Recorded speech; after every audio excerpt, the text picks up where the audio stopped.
Vous savez, tout propos pris hors de son contexte devient un prétexte. Quand vous voulez analyser quelque chose, parce que la Bible n'a pas été écrite verset par verset, c'est des lettres, c'est des documents qui ont été écrits et on les a découpés pour qu'on s'y retrouve. Donc vous ne pouvez pas prendre un verset en oubliant le reste de ce qu'a écrit ou la logique dans laquelle était celui qui l'a écrit. Mais c'est Paul qui dit qu'en Christ, il n'y a plus ni homme, ni femme, ni riche, ni pauvre, non? Quand vous prenez, je crois, Acte 16, vous allez voir, il cite plein de femmes. Priscilla, Aquilas, il a cité plein de femmes dans le ministère. Pourquoi les femmes auraient le droit de prophétiser? À la naissance de Jésus, il y avait Anne la prophétesse. La Bible est pleine de prophètes. Déjà depuis Myriam et consorts, la Bible reconnaît que les femmes peuvent prophétiser. C'est un des piliers ministériels. Évangéliser, c'est annoncer la résurrection de Christ. Au pied de la croix, il n'y avait aucun homme. Ils avaient tous fui, sauf Jean. Jésus a dit à tout le monde, y compris à Pierre, que le troisième jour, il va se ressusciter. Non? Pourquoi le troisième jour, aucun homme n'est parti vérifier si c'était vrai? Ils étaient enfermés, peureux, lâches qu'ils étaient là-bas, a dit qu'ils étaient en train de prier. Pourquoi il n'y a que les femmes qui sont parties au tombeau? À qui l'ange, donc le ciel, a dit qu'il est ressuscité? C'est pas aux femmes? À qui Jésus a donc dit, allez leur dire que je suis ressuscité. C'est-à-dire que le ministère d'évangéliste a été donné aux femmes, c'est eux qui l'ont transmis aux apôtres. Quand Jésus voulait rentrer à la Samarie, parce que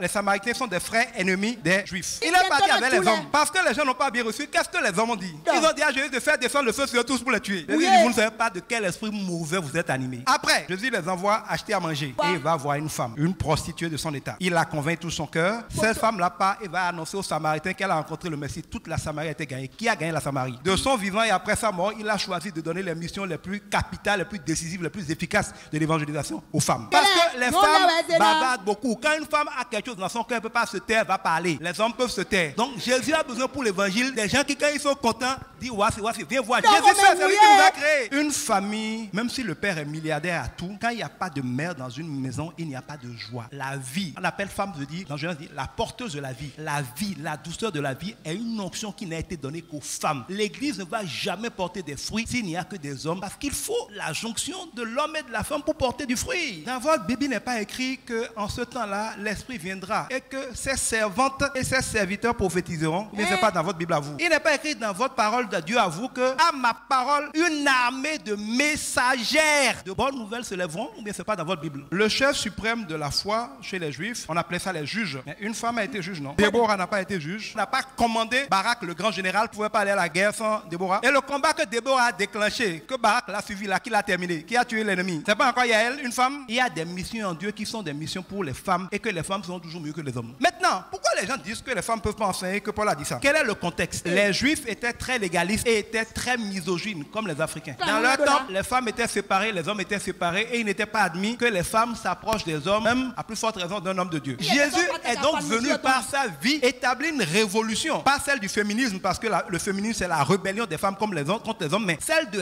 restaurer la place de la femme dans l'œuvre de Dieu.